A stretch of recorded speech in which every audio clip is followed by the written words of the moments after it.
My name is Özlem Okuyucu from London School of Economics. First of all, I would like to thank you for your speech.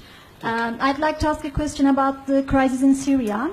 I'm from Turkey, and as everybody knows, Turkey is hosting nearly 2,500,000 Syrian refugees.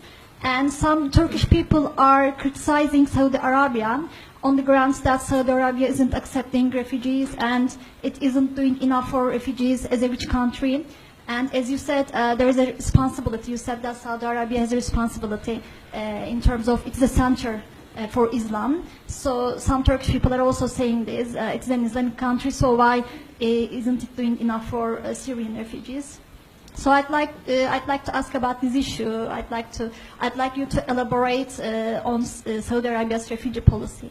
Okay. Thanks. Thank you. I'll ask you to take that directly. Yes, thank you. I think we could have done a better job explaining what we've done with Syrian refugees.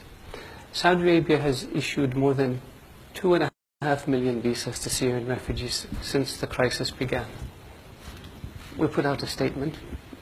Nobody noticed it. 2.5 million came to Saudi Arabia. I think 600,000 or 700,000 still remain in Saudi Arabia. Not one of them lives in a refugee camp. And not one of them lives in a tent.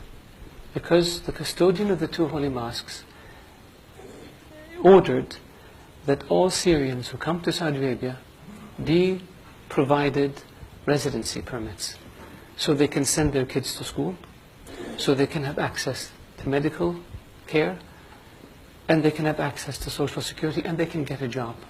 We don't have one Syrian. Of all the Syrians who came to Saudi Arabia, 2.4 million, not one of them lives in a tent. And the same thing we did with Yemenis. Since the war in Yemen began, almost 1 million Yemenis came to Saudi Arabia as refugees. And the same policy was applied to Yemenis. Not one of them lives in a refugee camp, and not one of them lives in a tent. And we don't brag about it, and we don't put TV cameras in front of them, because that, to us, is what our culture is all about. These people came because their homes were devastated.